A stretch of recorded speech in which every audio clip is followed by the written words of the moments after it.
Namdev Shastri ऑफिशियलला subscribe करा.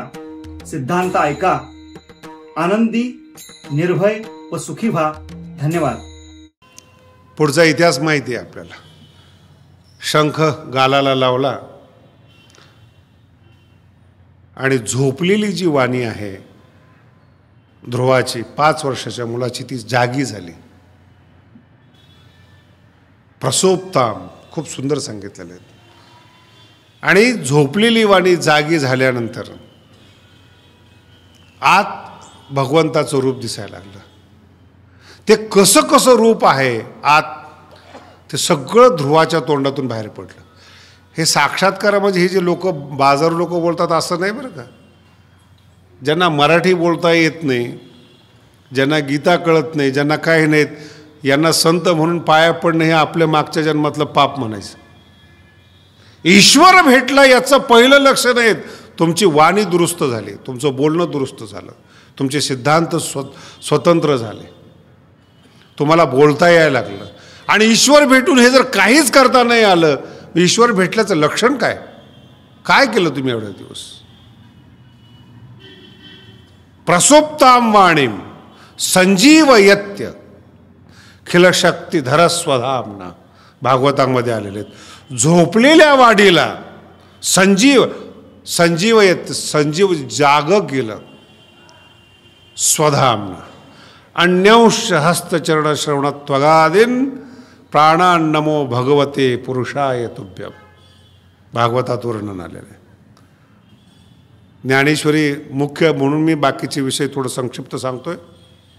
आणि तो परमात्मा आत दिसायला लागला.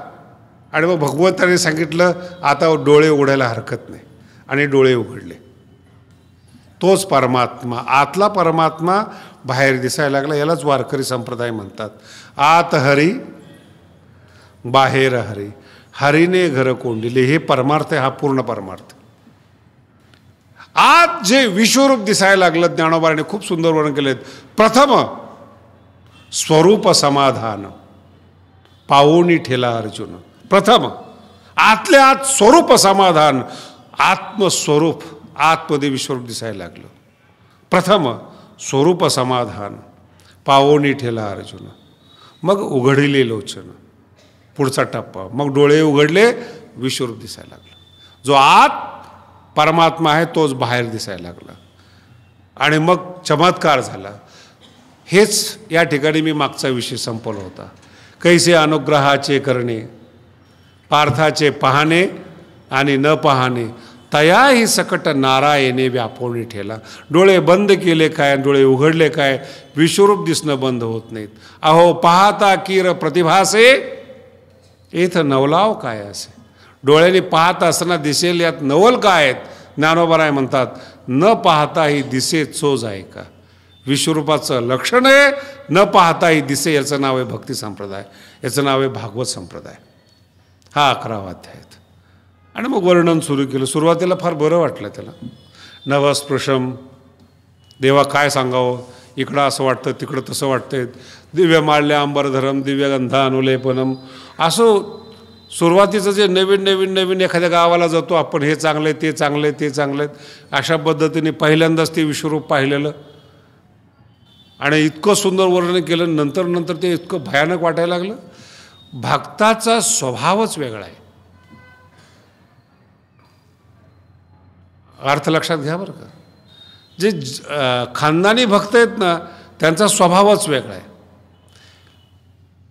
वारकरी कुठेही गेला पांडुरंग म्हणूनच पाया पडतो. ती सवय मानतात लहानपणीपासून. कुठेही गेला माऊली म्हणूनच पाया पडणार.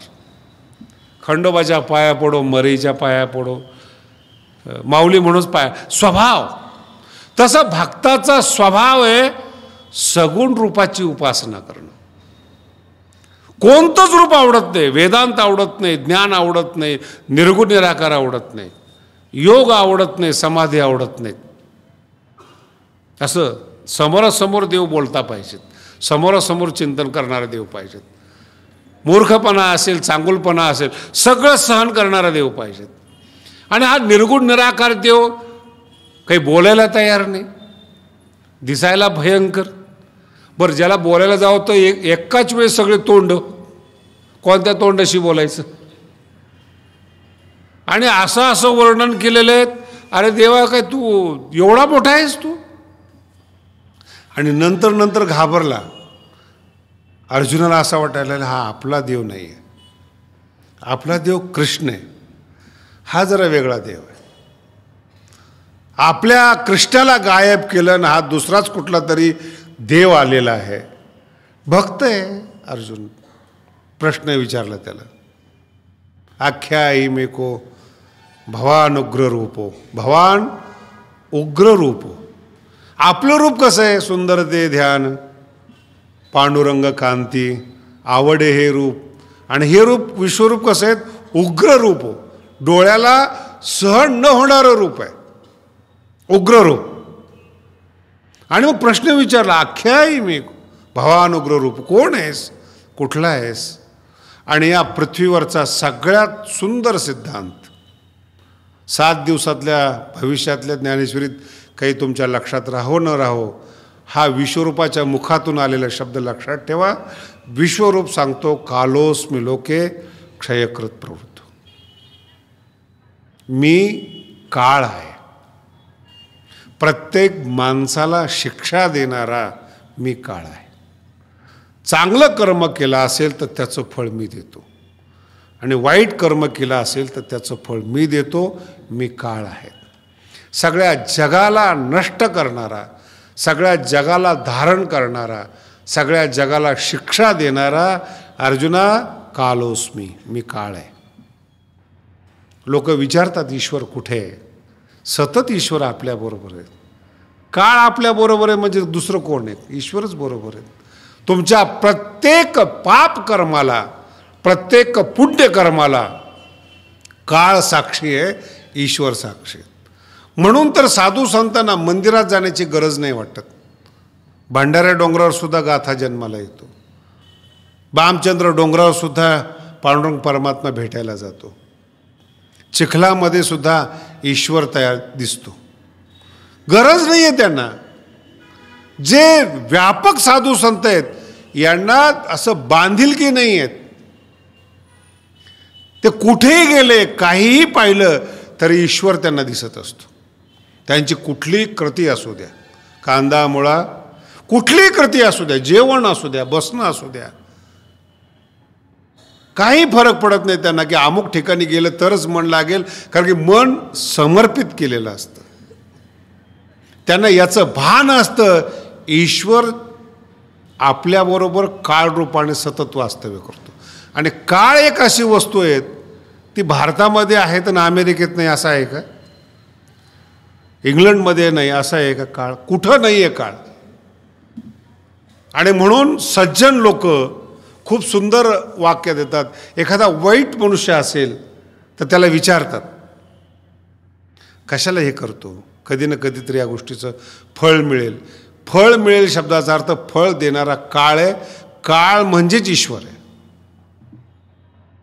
ईश्वराने आपलं स्वरूप सांगितलेलं आहे. म्हणून ज्याचा काळ चांगला जातो तोच धन्य आहे. तुकोबारायांचे 2 अभंग तुम्हाला समजून सांगतो. तुकोबारायांना प्रश्न विचारा तुम्ही की तुम्हाला साक्षात्कार कोणी केला? तुकोबाराय म्हणतात, मला कोणीच केला नाही, काळ माझ्यावर प्रसन्न झाला. धन्य काळ संत भेट. शब्द नीट ऐका बरं. धन्य काळ, काळामुळे मला संताची भेट झाली. धन्य काळ संत भेटी, पायी मिठी पडेल तो. संदेहाच्या सुटल्या गाठी, झालो पोटी शीतल, या काळामुळं. आणि दुसरा अभंग खूप सुंदर आहे. सर्व काळ होतो आठवीत मनी, फिटली ते धनी. धनी शब्दाचा अर्थ आहे तृप्ती. येणे काळे, फिटली देवानी नाही, तृप्त झालो मी, काळाने मला तृप्त केलं. हे बारीक बारीक सिद्धांत आहेत ना, हे कळणं फार अवघड आहे. आणि हे कळत नाही म्हणून तर आपण बिघडतो. काळ दुरुस्त केला पाहिजे. म्हणून याचा दुसरा अर्थ असा आहे, काळ सारावा चिंतने. आणि आता सगळ्यात महत्त्वाचा अर्थ सांगतो तुम्हाला. काळ जर बिघडला ना मला एक परवा दिवशी माणूस भेटला होता 10-15 दिवसापूर्वी, अतिशय स्वच्छ आणि चांगला मराठी बोलणारा होता. अचानकच वाणी गेली आणि बोबडं बोलणं यायला लागलं. मी तर एवढा हैराण झालो की हा एवढा सुंदर मराठी बोलणारा, त्याला काय झालं नाही म्हणे, एक नस दबली गेली आणि त्याचा परिणाम झाला की वाणीवर झाला. तुकोबाराचा अभंग आठवला, महाराज तुम्ही जगताय ना, हे काळाचे उपकार आहेत तुमच्यावर. काळे दिला अवकाश. अभंगाचा अर्थ नीट लक्षात ठेवा. अजून हातपाय आपले तुटले नाहीत, अजून आपल्याला जिवंत ठेवलेत, अजून आपण विचार करतो, हे काळाचे आपल्यावर उपकार आहेत. काळे दिला अवकाश. अभंग लिहिण्यासाठी, गाथा लिहिण्यासाठी काळाने अवकाश दिला नाही तर कोण जन्माला आल्याबरोबर मेलेली मुलं जन्माला येतात, जगायचं शिल्लक राहून जातं. आपल्या मुखातून जी वाणी बाहेर पडते हे काळाने आपल्याला दिलेली संधी आहेत. काळ म्हणजेच ईश्वराने दिलेली संधी आहे. प्रत्येक क्षणाला तो आपल्याबरोबर आहेत, प्रत्येक ठिकाणी तो आपल्याबरोबर आहेत, प्रत्येक क्रियेला तो काळ साक्षी आहेत. म्हणून ज्याचा काळ चांगला गेला तो या जगातला धन्य माणूस आहे. म्हणून चिंतन करत असताना ईश्वराने आपल्याला पाहायला पाहिजे, नाही ईश्वरच बरोबर आहे. म्हणून ज्याने काळाचा वापर चुकीचा केला त्याचा अंत काळ बघा कसा जातो ते तुम्हाला कळेल. किडे पडतात महाराज. आणि काय काय एवढे निबरगट असतात ना, एवढं सगळं जरी झालं ना तरी ते काळाला धन्यवाद देतात. महाराज आता काही भोगले ना आम्ही, काय निर्लज्जतेची परिसीमा आहे. महाराज सगळं झालं जीवनामध्ये, किती त्रास होऊ द्या. म्हणलं असं ज्ञानोबराय लिहित नाहीत. आता जे किडे पडायला लागलेत ना तुमच्यामध्ये, इथून भोगायला सुरुवात आहेत. जिथं जायचंय आपल्याला त्याचं पहिलं दुःख हे की तुमच्यामध्ये किडे पडलेत. हे 16व्या-17व्या अध्यायात ज्ञानोबराय स्पष्ट सांगतात. तानहन द्विषदा क्रूरान संसारेषु नराधमान. नीच लोकांना मी किती त्रास देतो हे सगळं 17व्या अध्यायामध्ये सांगितलेलं आहे. आणि सगळ्यात मोठा त्रास कोणता आहे माहिती आहे का? सगळं असून हसत नाहीत. सगळ्यात मोठा त्रास सगळं आहे टेन्शनमध्येच.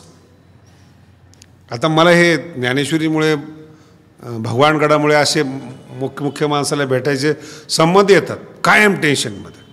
महाराज तुमच्याकडे काही तावीत आहे का, काही मंत्र? म्हणलं कशा करता? नाही जरा, अरे एवढं मिळालं आहे ना. तसं नाही हो, पण अजून राहिलंही शिल्लक, समाधान नाही. आणि आपला वारकरी संप्रदायाचा सगळा वाङ्मय प्रकार पाहून घ्या. राहे समाधाने सर्व सुखले आलो, सर्व अलंकार आनंदे निर्भर, ही समाधान आहे. आणि हे समाधान देणारा काळ आहे हे विसरू नका. म्हणून विश्वरूप म्हणजे काय? काळाचं स्वरूप आहे, जो भयंकर आहे, दिसायला घातक आहे. कोणाला वाटतंय आपण मरावं म्हणून? कोणाला वाटतं मृत्यू सुंदर असतो म्हणून? आणि काळ विश्वरूपात दाखवलं काय? हे भीष्मासारखे, द्रोणासारखे काळाच्या तोंडात जाताना दाखवले. घाबरला अर्जुन. देवा हे चिरंजीव अजरामर. भगवंत म्हणले हे तुझ्या दृष्टीने रे, मी काळ आहे, हे माझ्या दृष्टीने हे मेलेलेच आहे. आणि एक विज्ञानाचा सिद्धांत सांगतो काळाचा, तुम्हाला कळलं तर बरं होईल असं मला वाटतं, पण जरा अवघड आहे. अशी काळाची गती असते, एक स्पीड असते, वेग असतो एक काळाचा. त्याला प्रकाश वेग म्हणतात, प्रकाशाचा वेग. सर्वसाधारण एका मिनिटामध्ये 8 लाख किलोमीटर, म्हणजे असं फिक्स धरू नका बरं का 8च म्हणून. पण विज्ञानाचं म्हणणं आहे की प्रकाशाची गती एका मिनिटामध्ये 8 लाख किलोमीटर असते. म्हणजे एका मिनिटामध्ये प्रकाश 8 लाख किलोमीटर प्रवास करतो. मग काही उपग्रह असे की 1 लाख वर्ष तिथं पोहोचायला लागतील. 1 लाख प्रकाश वर्ष. प्रकाश वर्ष म्हणजे एका मिनिटामध्ये 8 किलोमीटर प्रकाश जातो. तर तो प्रकाश जर वर्षभर चालत राहिला तर ते जेवढे किलोमीटर होतील त्याचं नाव आहे 1 प्रकाश वर्ष. आणि काळाचा सिद्धांत असा आहे, वर झालेला म्हणजे एखादा तारा जन्माला आला, एखादा ग्रह जन्माला आला आणि तो कालांतराने नष्ट झाला तर त्याच्यामध्ये स्फोट होतो. तो स्फोट झालेला जो प्रकाश आहे तो आपल्याला स्फोट होऊन कितीतरी वर्ष झालेले असतात, पण पृथ्वीच्या दुर्बिणीमध्ये तो आत्ता दिसतो. आणि तो मेलेला असतो हजारो लाखो वर्ष अगोदर. लक्षात येतं आपल्याला? फुटल्यानंतर जो प्रकाश येतो, याचं साधं दृष्टांत म्हणजे आपल्या मेघगर्जनेचा आहे. वीज आणि ढगाचा आवाज याच्यामध्ये आपल्याला फरक येतो. अगोदर वीज कडकडते, नंतर आवाज येतो. असं नाही ते एकाच वेळेस आवाजाने प्रकाश झालेला असतो, पण प्रकाश वेगवान असल्यामुळं आपल्याला अगोदर दिसतो आणि मेघाची गर्जना नंतर दिसते. तसं वरचा जो तारा फुटलेला आहे, स्फोट झालेला आहे, पृथ्वीवर त्याचा प्रकाश येण्याकरता कितीतरी वर्ष लागतात. तो फुटून नष्ट झालेला असतो, पण आपल्याला इथून दिसतो तो. याला म्हणतात काळ. तसं तोच सिद्धांत गीतेमध्ये स्वतः भगवान श्रीकृष्ण सांगतात, अरे तू यांना जिवंत पाहतो ना, माझ्या रूपामध्ये पहा, हे सगळे मेलेले आहेत. द्रोणाचे भय न धरी, द्रोणाला घाबरू नकोस, भीष्माला घाबरू नकोस. मये वेते निहता पूर्वमेव.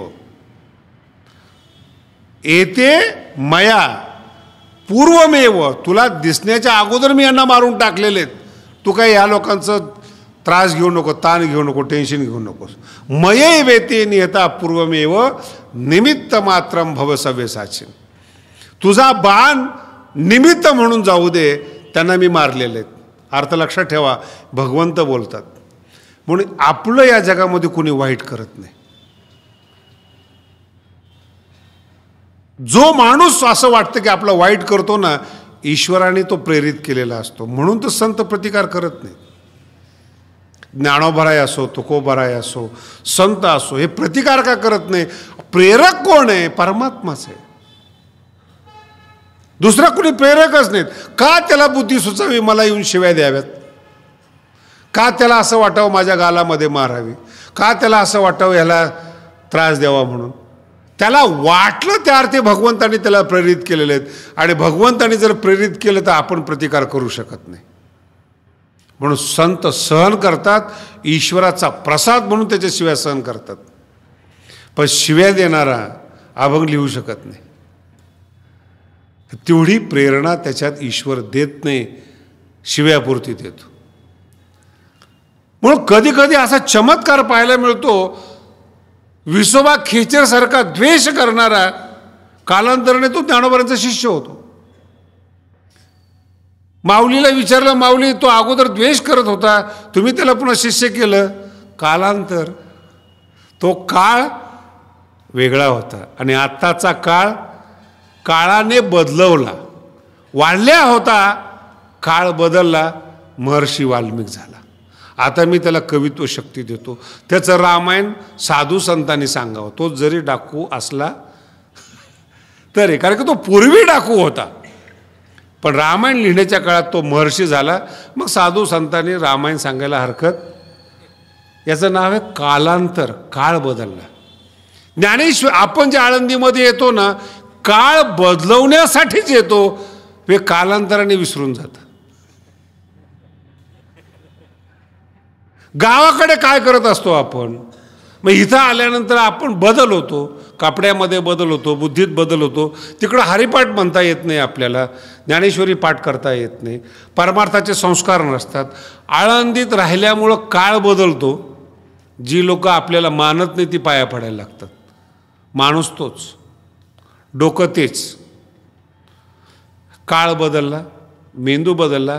काय झालं? त्याच्या डोक्यात ज्ञानोबांचे विचार आले, त्या विचाराने डोकं बदलवलं.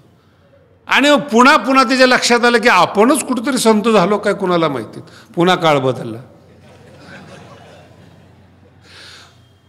नाही, अजून कळालं नाही तुम्हाला.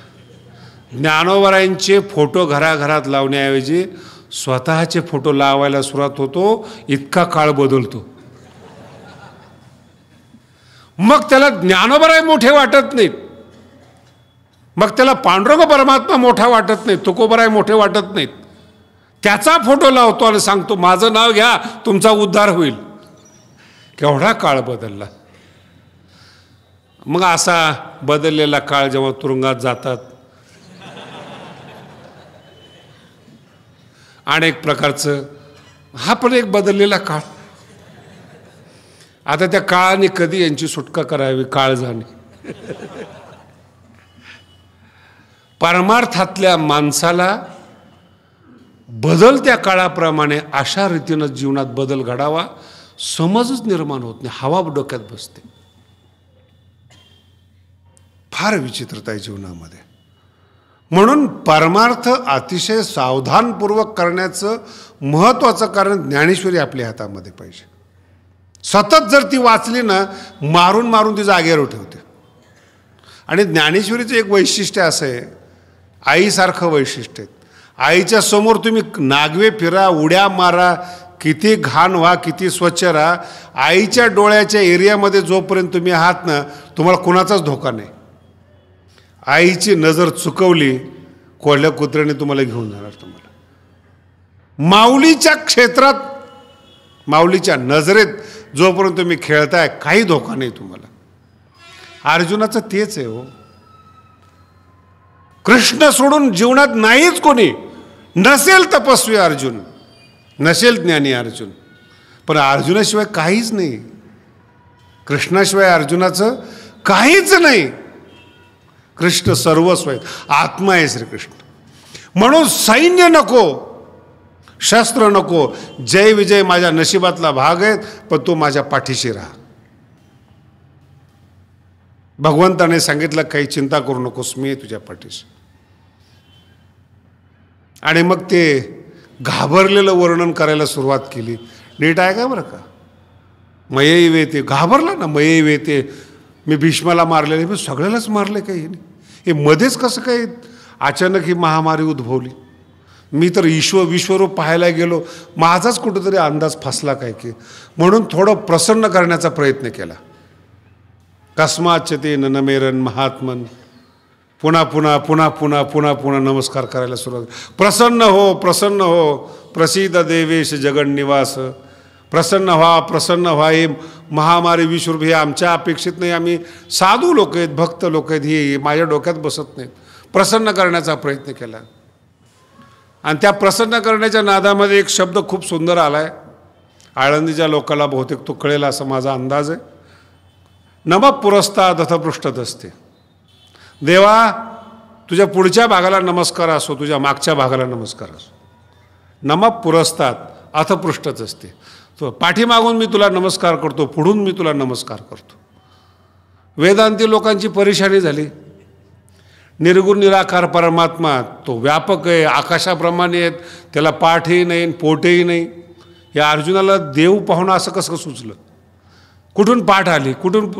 अर्जुनाला प्रश्न विचारला, अरे अर्जुना, ही पाठ पोट असं काय म्हणायला लागलाय? देवाला आहे का? अर्जुन म्हणतो, आम्ही भक्त लोक आहेत, आम्ही काही वेदांती नाहीत. देवासी, ओवी नीट आहे का बरं का? देवासी पाठ पोट आथी की नाही येणे करणे आम्हा काय? देवाला पाठ पोट आहे का नाही कुणाला माहितीत. उभा माझे पाठीशी म्हणून पाठी मोरे म्हणावे तुम्हासी. तो माझ्या पाठीमागे उभा राहतो म्हणून मी त्याला पाठीमागे नमस्कार करतो. माझ्या सापेक्ष तो पुढे आहे, माझ्या सापेक्ष तो मागे पुढे उभा. ही भक्ताची भाषा आहे, वेदांताची भाषा नाही. काळ मागेही आहेत प्रत्येकाच्या आणि काळ पुढेही आहेत. चांगलाही काळ आहेत आणि वाईटही काळ आहेत. तो ईश्वर आहे, ती भक्ताची भाषा आहे. उभा माझी पाठीशी, ही भान तुम्हाला राहिलं पाहिजे. माझ्या पाठीशी तो परमात्मा, तो काळ उभा आहे. उभा माझे पाठीशी म्हणून पाठी मोरे म्हणावे तुम्हास. देवाला काय आहे? देवाला पाठ असेल नसेल, नसेल तर नसेल, असेल तर असेल, तुला काय घेणं नाही. पण एवढं मोठं रूप पाहून मला जमत नाही. खूप स्तुती केली आणि मग शेवटी भक्त भक्ताच्या स्वभावावर आला. देवाला म्हटलं, देवा, हे जे विश्वरूपाचे सोहळे आहेत ना, भोगोनी निवाले माझे डोळे. बघितलं, बरं वाटलं, बंद करून टाक.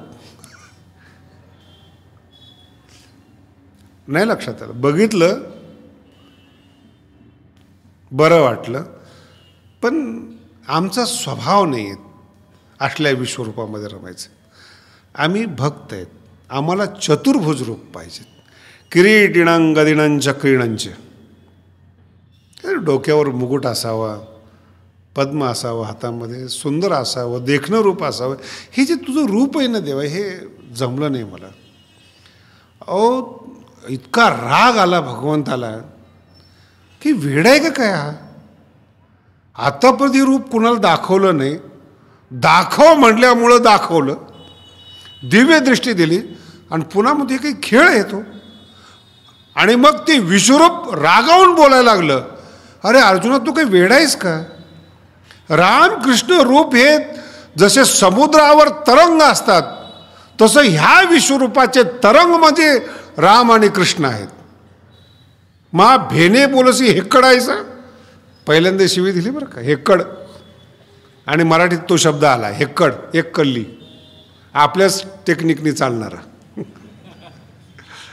मा भेने बोलसी, अरे या विश्वरूपाचा आनंद घे. काय मिळाले तुला? कवन वस्तू पावला असी, तयाचा तोष न घेशी, तया लाभाचा तोष न घेशी. मा भेने बोलसी हेक्कड आहेसा, तुला काय समजतं काय मिळाले तुला? विश्वरूप म्हणजे काय चेष्टा आहे काय? सगळं ऐकून घेतलं देवा, तुझं सगळी महागडी वस्तू आहेत, सगळं चांगलं आहेत, माझ्या डोक्यात बसत नाहीत. माझा जसा रथावर बसणारा देव होता तसाच तो पाहिजेत, हे रूप मला नको आहे. आणि एखाद्या लहान मुलाच्या हट्टापुढं आई जशी सामान्य होते, तसं अर्जुनाच्या हट्टापुढं देव सामान्य झाले. ऐसे वाक्य बोलत खेव, मागुता मनुष्य झाला देव. भगवान श्री ज्ञानोबाराय सांगतात, असं बोलत बोलत बोलत विश्वरूप बाजूला केलं, मागुता मनुष्य झाला देव. आणि मनुष्य झाल्यानंतर सांगितलं, अर्जुना तुला काही माहीत नाही रे, तू काय मिळालं होतं तुला. नाहम वेदैर्न तपसा न दाने न चेत जया. अरे यज्ञ करून मी कुणाला मिळत नाही, वेदाध्ययन करून कुणाला मिळत नाहीत, तपश्चर्या करून मिळत नाहीत. असं जे रूप तुला मिळालेलं आहे हे फक्त भक्ती करणाऱ्याला शक्य आहेत. भक्त्या त्वनन्यया शक्य अहमेवा विधोर्जुन. जसं मी तुला पाहायला मिळालेलं आहे, भक्तीमुळे मिळू शकतं, बाकी कशामुळे मिळणार नाही. पुढचा विषय आपण पाहू. 1 तास झाला बोलता बोलता. मी माझ्या विश्रांतीसाठी तुम्हाला विश्रांती देतो. पुंडली गवरदे हरी विठ्ठल. नामदेव शास्त्री ऑफिशियलला सबस्क्राईब करा.